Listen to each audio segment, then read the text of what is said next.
가게사는 증시각도기. 안녕하십니까, 증시각도기 시청자 여러분, 투자자 여러분, 도기마을 여러분, 반갑습니다. 4월 15일, 벌써 어느덧 4월의 중순이 넘어간 목요일 화창한 아침이 시작되었습니다.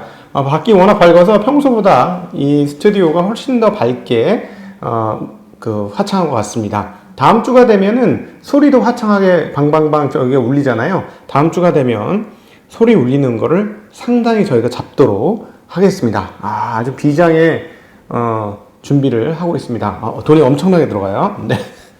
어쨌든 오늘 주식시장은 역시나 그동안의 패턴들을 그대로 유지해주는 가운데 특별히 은행주들의 실적이 매우 좋게 나왔습니다. 기술주들은 가격 부담을 느끼면서 다시 한번 소폭 조정을 보여주는 양상 나타내었습니다. 그럼에도 불구하고 다우와 S&P가 사상 최고치를 찍고 있다는 것은 시장이 매우 양호하다라는 것을 보여주는 대목이 아닌가 싶습니다. 오늘 시장은 간단한 시장이기 때문에 시장에 대해서는 간략하게 리뷰를 해드리고, 그리고 어떻게 지금부터 투자에 임해야 하는지 투자의 자세에 대해서 소폭 말씀드리도록 하겠습니다. 증시각도기TV 4월 15일 목요일 순서 시작하겠습니다. 네, 저희 증시각도기TV 부족하지만 사랑해주셔서 정말 감사하고, 여러분 투자의 고수가 되는 방법은 무엇인가요? 투자의 고수가 되는 가장 빠른 지름길은 이미 고수를 따라하는 방법 또는 이미 성공한 투자자의 방법을 내 것으로 만드는 것입니다. 자기 고집대로 하다가는 엉망됩니다. 네, 자기 고집대로. 그래서 내가 잘났다고 생각하는 사람들은 여기서 큰 코 다치실 거예요 라는 게 저의 이야기지. 한두 번 본 게 아닙니다. 수많은 임상을 통해서 확인된 내용이에요. 해보세요. 역시나. 그러면 깨지고 나서 둘 중에 하나죠. 포기하던가 관두든가. 네, 둘 중에 하나가 됩니다. 그래서 그럼에도 성공하고 싶다면 포기하지 않으면 되는 거고, 저처럼. 네, 아니면 자기 색깔을 바꾸셔야 합니다. 어떻게? 이미 성공한 사람들처럼. 그래서 고수의 이야기들을, 그리고 성공한 투자자의 이야기들을 듣는 게 매우 중요합니다. 그 말을 알아듣기 위해서는 증시각도기의 잃지 않는 쉬운 투자 강의를 단돈 10만원대에 들으실 수 있다는 거. 네, 오늘 광고입니다. 그리고 네, 시간을 아끼셔야 되죠. 저희는 시간이 돈입니다. 네, 어떻게? 3초흡수 순간으로 순식간에 음식을 만들면서 시간을 아껴서 더 공부하는 데 할애하신다면 투자의 성공으로 가는데 좋은 방안이 될 것이다라고 생각합니다. 네, 오늘 은행들 실적이 너무너무 좋았어요. 이렇게 실적이 좋아도 되나 할 정도인데, JP모건 같은 경우는 1분기 52억 달러의 대손 충당금을 환입했습니다. 이건 무슨 말이야? 대손 충당금이란 건 뭐냐면, 작년 같은데 코로나 상태로 막 사람들이 나빠가지고, 아이고, 이놈들 이거 빚 다 못 갚겠네. 돈 빌려줬는데, 이거, 저 사람 상황 보니까, 못 갚겠는데? 이러니까, 그러면, 얘들아, 안 되겠지. 못 갚겠지. 지금 연체 벌써 3개월 넘었지. 오케이. 자, 안 되겠어. 자, 그러면 이거, 뛰는 돈으로 분류해놔. 대손 상각 처리해.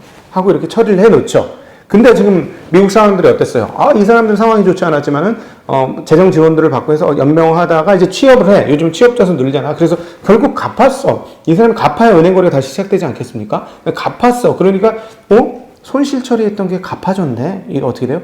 대손 충당, 대손으로 상각하기 위해서 돈을 넣어놓던 창고에서 환입을 시킵니다. 다시 땡겨오는 거죠. 그걸 대손 충당, 발음이 대손 충당금 환입이라고 부릅니다. 그게 상당히 크게 52억 달러, 5조, 야, 정말 많이 대손 충당 해놨네. 5조를 넘게 대손 충당을 해놨던 게 환입이 되면서 무려 143억 달러의 순이익을 발표했어요. 15조, 미쳤어. 주당 순이익이 4.5달러. 작년 같은 기간 0.78달러. 근데 4.5달러. 예. 애널들도 좋게 얘기해서 정말 충분히 써서 3.1달러. 그보다 훨씬 좋았다는 거죠. 골드만삭스 분기 순이익이 68억. 연간 순이익이 아니고 분기 순이익입니다. 68억 달러로 주당 순이익은 18.6달러. 이건 전문가들은 10달러. 예, 이 정도로 실제 좋았고, 웰스파고도 분기 순이익 47억 4천만 달러로 전년 동기 대비 7배 이상 증가했고, EPS는 1.05달러로 예상치 0.71달러를 훨씬 더 넘었습니다. 자, 여러분 다시 확인하죠. 오늘 그러니까 이렇게 은행주들이 좋아지면서 S&P 다우 상당히 좋았고 기술주도 떨어진 건데, 자, 작년 연말에 어떻습니까? 은행주들. 이거는 한국도 마찬가지인데 은행주에 대한 평가 아주 안 좋았죠. 근데 실제 이렇게 나오잖아요. 살아남으니까. 이번 장은 금융위기가 아니었기 때문에 그리고 다 살려주는 분위기였기 때문에 은행이 그렇게 꺾일 일이 없어요. 저는 한국 은행들도 마찬가지입니다. 한국은행 얘기하는 게 아니고 한국에 있는 시중 은행들 얘기하는 겁니다. 네, 한국 은행들도 제가 보기에는 실적이 상당히 괜찮을 것이다. 너무 뻔해. 너무 뻔한 얘기. 그런데 저희가 이제 요즘에 별로 이렇게 그다지 인기가 없잖아요. 우리 이제 오타쿠들만 오잖아. 돈 벌 사람들만 오고 약간 반 전문가들만 오는데 이렇게 뻔하고 뻔한 얘기를 해드리면 사람들 재미가 없어요. 막 극적인 어떤 거를 얘기해줘야 하는데, 근데 주식 투자는 극적이고 아니고가 중요한 게 아니라 어디에 돈이 맺혀 있는지를 읽어내는 게 훨씬 더 중요합니다. 네. 그런 측면에서 은행주들은 최근에 많이 올랐습니다만 여전히 기회가 있다라는 생각은 드는 아침입니다. 자, 그렇고 오늘 뭐 특별한 얘기보다는 그 연준 인사들 발언이 있어요. 그 최근에 이제 시장에서 계속 연준 인사들을 완전히 믿고 분위기가 완전히 돌았잖아. 그래서 제가 오죽했으면 4월달 그 FOMC 회의에 어떤 얘기가 나올지 모르겠지만 그때까지는 평화의 시기다라는 말씀을 드렸던 게 네, 연준을 믿기 시작했으니까 이제 웬만한 흐름에는 별로 반응을 안 하는 것이죠, 시장이. 지금 뭐 금리 뭐 별로. 그리고 달러는 약세예요. 달러가 약세네. 근데 달러 약세만큼 엔화가 강세가 아니네. 이거 계속 눈에 띄립니다. 109가 깨지긴 했지만 상대적으로 과거하고 좀 다르고요. 원화 강세는 상당히 크게 어제 오후에 이미 되었습니다만 상당히 크게 되었고 다른 통화들은 강세가 꽤 많이 실현되는 그런 흐름입니다. 단기적으로 주식시장, 한국 주식시장이 나쁠 건 없죠. 현재 상황이면. 그러나 몇몇 산업 업종별로는 1번가 경제하는 거에 대해서 이거 어쩌지? 하는 부분에 대한 고민은 필요하죠. 자동차를 그래서 말씀드렸는데 그러나 또 한국의 자동차들은 또 뭐가 있어요? 전기차 이슈가 있죠. 이 전기차 이슈는 기존의 제조업체에 대한 평가에서 성장산업의 엔진을 달았다라는 인식을 하게 만들 수도 있어요. 그러면 1번 대비 실질적인 실적은 떨어져. 1번하고 경쟁하느라고 떨어져도 이 기대감이 있으면 버텨줘. 왜냐하면 옛날같이 전통산업군에서면 한국에서 영업이익 대비 또는 순이익 대비 10배에서 15배 정도 주거나 아니면 이런 그 고리타분한 산업은 뭐 7배에서 13배 주든가 뭐 이런 식으로 주거든요. 근데 성장성이 달리는 순간 뭐 몇 배로 올라가? 20배, 30배로 올라가잖아요. 그 현대차가 그렇게 올라간다는 얘기가 아니고요. 가능성이 있다는 얘기를 하는 겁니다. 요거를 어떻게 탁 읽어서 체크하느냐는 촉이에요. 요거는 고민을 하면서 시장이 어떻게 돌아갈 건지 생각을 하셔야 될 필요가 있는 대목이에요. 요거까지 기계적으로 정해진 건 없어요. 이 시장, 그래서 이걸 미인투표라고 하는 거지. 왜냐면 시장의 생각들은 정해짐이 없어요. 그래서 요거는 읽는데 경력과 경험과 촉을 발전시켜야 되는 그런 과정들이 좀 필요하고요. 그러니까 이제 가치 투자자들은 뭐예요? 나 그거 못 읽겠는데? 죽어도 모르겠는데? 나 그냥 실적 베이스로 할래. 실적 베이스로 싼 것만 할래. 하는 거죠. 대신에 이제 그 가치 투자자들은, 덜 깨지는 쪽에서만 포지션을 잘 잡으면 장기적으로는 이길 수 있어요. 수익률이 좀 높지 않더라도. 그런 측면이 있습니다. 자, 여러분. 자, 이제 말씀드리면, 요렇게 되면 평화의 시기가 왔으니까 시장이 우리나라도 전고점을 돌파하면서 막 하면 이제 분위기가 다시 업되겠죠. 이제 이렇게 봐라, 이렇게 오를 거라고 생각하지 않았냐. 이러면서 이제 사람들의 목청이 올라가고 잘 될 거라고 생각하고 각도의 얼굴도 표정이 점점 좋아지고 그러겠죠. 그러나 세상 시중이 너무너무 좋아지는 분위기로 넘어가면 그때는 이제 경계의 가드를 올려야 된다라는 거 다시 말씀드립니다. 왜? 근데 장기적으로 오늘 조금 있다가 연준 인사들 말씀을 드리겠지만 올해 하고 내년 상반기까지 정도까지 길게 보면 정말 길게 보면 내년 하반기까지. 왜냐하면 연준이 금리를 올리는 게 아마 내년 하반기 될 가능성이 저는 있다고 보여지거든요. 2024년까지는 아니야. 그건 아닌 것 같아. 지금 보니까 2023년에 어디쯤인데 아마 2023년 하반기 정도로 자꾸 땡겨지고 있어요. 왜냐면 지금 상황들이 너무 좋아서. 그래서 어쨌든 길게 보면 내년도 금리를 올리기 전까지 내년 중반이나 하반까지도 시장이 괜찮을 수가 있어요. 근데 그때는 뭐냐면 완전 파티지. 막 춤추면서 마셔 막 이러면서 주식으로 돈 못 버는 사람도 있어? 막 이러면서 막 이런 분위기로 넘어가겠죠. 그때는 그렇게 넘어갈 거예요. 근데 지금은 경계를 하고 1월달 이후로 조금 시장이 주저앉았으니까 사람들이 비관적이죠. 근데 이 비관론이 낙관으로 조금씩 바뀔 겁니다. 그러면서 훅 가는데 또 잠깐 짧은 사이클이 오죠. 1년 내에 짧은 사이클은 여러 번 오고 1년 내에 생각보다 많이 빠지는 거는 최소 2번 정도는 오더라, 제 경험상으로. 요번에 2월 달에 왔잖아요, 한 번. 한 번 또 오겠지. 근데 이거는 어쨌든 뭐다? 프랙탈. 큰 사이클에서 작은 사이클은 계속 있다. 그래서 제가 여기서 경계의 가드를 올려라고 하는 것은 작은 사이클의 고점이 올 수 있다. 그러나 큰 사이클은 제가 먼저 뭘 말씀드렸다? 미국의 금리가 오를 때까지의 시간인 내년도 중반 또는 내년도 하반까지도 시장이 열려있을 가능성이 높다라고 보여집니다. 그러나 연준의 생각이 바뀌면 저도 생각을 바꿀 거예요. 시장은 유연하게 대응하셔야 돼요. 절대적인 건 없습니다. 유연하게 대응하셔야 될 필요가 있다는 거 다시 한번 말씀드리면서 자, 연준 이야기를 한번 들어보죠. 오늘 연준 얘기들 중에서는 존 윌리엄스 뉴욕 연방은행 총재 이야기가 가장 들을만한데요. 일단 파월 의장 대우를 해드려야 되니까 의장님 말씀하신 것부터 말씀드리겠습니다. 성장을 가려고 하는 그런 기로에 있다라고 얘기하면서 완화적인 통화 정책을 유지하겠다라고 얘기했습니다. 그리고 금리를 인상하기 전에 훨씬 전에 매입을 늦추겠다. 채권 매입을 늦추겠다. 채권 매입이 지금 얼마씩 이루어지고 있다? 네. 일반 채권, 국채 800억, 그 다음 MBS, 부동산 채권 400억, 1200억이 월마다 이루어지고 있어요. 장난 아니에요. 1200억이 매달 사지고 있는 그런 상황입니다. 이거를 늦추겠다고 합니다. 덜 사겠다. 그래서 테이퍼리라는 말도 안 해. 이제 조심스러워서. 채권 매입 속도를 늦추기 시작하겠다. 이건 뭐냐면, 군불 떼는 거를 시간당 12개씩 넣었다가, 장작을 시간당 12개씩 넣다가 이제 시간당 8개씩만 넣게 이런 거죠.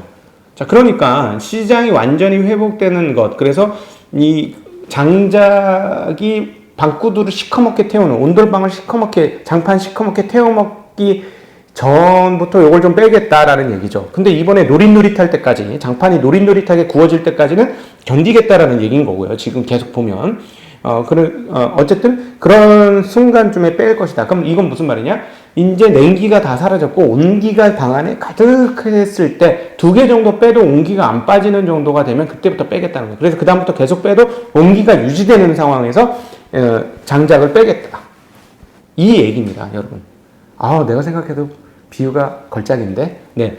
예. 그겁니다. 지금 그겁니다. 그러니까 지금 냉기가 있었던 걸 다 없앨 것이고 냉기를 다 몰아내고 나서 방 안이 완전히 훈훈해지고 나서도 거의 방바닥이 지글지글 끓을 때까지 쉽게 안 빼겠다는 거고, 지글지글 끓을 때 그때서야 좀 뺄 것이고, 완전히 불을 빼고 에어컨 트는 그 시점은 일단 불을 빼고 나서도 한참 있다가 진행될 것이다 라는 얘기를 한 것입니다. 리차드 클라라다 연준 부의장, 통화 정책이 변화하기 전에 지표의 실질적인 변화가 필요하다. 즉 여기서 지표의 실질적 변화는 뭐예요? 2가지겠지. 인플레가 많이 올라가거나 고용이 많이 올라가거나 이거겠죠. 그래서 올해 인플레가 2%가 넘는다고 할지라도 이는 일시적일 것이다라고 해요. 계속 똑같은 얘기하고 있어요.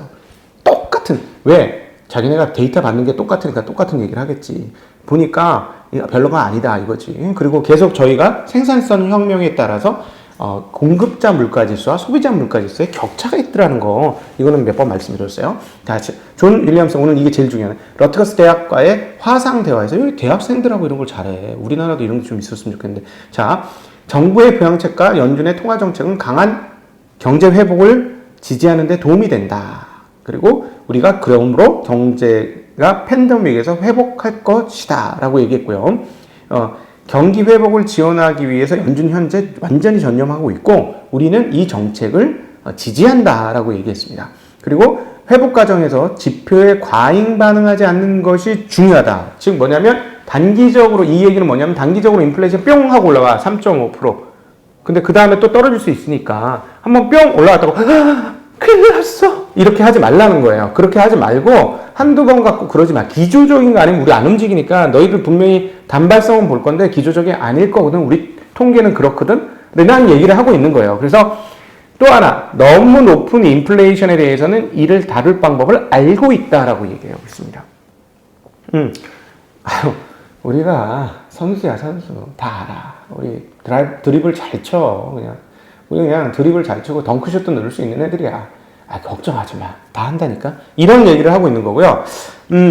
진짜 중요한 얘기는 저는 이 얘기인 것 같습니다. 앞으로 몇 년간 고용과 연준의 물가 목표가 충돌할 일은 없을 것이다 라고 얘기했습니다. 이게 왜 중요한 얘기냐면 물가 목표가 뭐예요? 연준, 중앙은행의 물가 목표는 물가가 너무 많이 올라가지 않게 해서 금융 안정을 이루는 것이죠. 그 다음에 통화 가치가 떨어지지 않게 하는 뭐 이런 등등등 여러 가지 뉘앙스가 담겨 있는데 물가 목표가 보통 얼마예요? 2%고 요번에 얼마라고 그랬어? 평균 2%라고 그랬지. 평균 2%. 근데 또 하나의 축이 뭐라고 그랬죠? 고용이라는 거예요. 고용. 연준이 이제 완전 고용률 비슷하게 가고 싶어. 완전 고용률. 근데 완전 고용률이 가기 전에 물가가 너무 올라서 우리 물가 목표치, 안정적인 물가 목표치, 평균 2%로 잡아당겨야 되는 상황이 없을 것이다. 라는 얘기입니다. 우리의 통계치로 보건데, 고용이 완전 고용 상황으로 가기 전에 금리가, 인플레가 너무 많이 치고 올라가가지고, 물가가 너무 많이 치고 올라가서 우리가 금리를 올려서 이걸 낮춰야 돼야 되는 그런 충돌적 상황이 발생할 것 같지 않다라는 얘기를 하고 있습니다. 이게 되게 중요한 오늘 얘기였고요. 오늘 10분만 하고 끝내려는데 죄송합니다. 연준이 제로 근방의 금리를 영원히 유지하지 않을 것이다. 그리고 언제 근데 금리를 올릴지는 잘 모르겠다. 이건 모르지. 왜냐하면 경기가 회복돼야지 하겠다라는 거니까. 베이지북에서는 2월 말부터 4월 초 경제 활동이 완만한 속도로 가속화됐다라고 평가를 하고 있고, 고용은 대다수 지역에서 완만하고 보통 수준으로 올라갔다고 보고했고, 물가는 지난번보다 약간 가속화됐다라고 베이지북에서 발표했다고 합니다. 네, 이상으로 오늘 4월 15일 목요일 시황을 모두 마치도록 하겠습니다. 오늘 여러분 오후에도 뵙도록 하고요. 그리고 계속 우리 읽어내신 분들은 아웃퍼폼을 하실 수 있는데, 싼 주식을 잘 보셔야 돼요. 이제부터. 여기서 싼 주식이라는 건 액면가 1,500원짜리 얘기하는 게 아니에요. 60만원짜리도 싼 주식이 있어요. 30만원짜리도 싼 주식이 있어요. 5만원짜리도 싼 주식이 있어요. 네, 그 싼 주식을 사시라는 얘기를 드리겠습니다. 왜냐하면 분위기가 이상해. 네, 분위기가 이상합니다. 이상으로 시험 마치도록 하겠습니다. 인사드립니다. 안녕.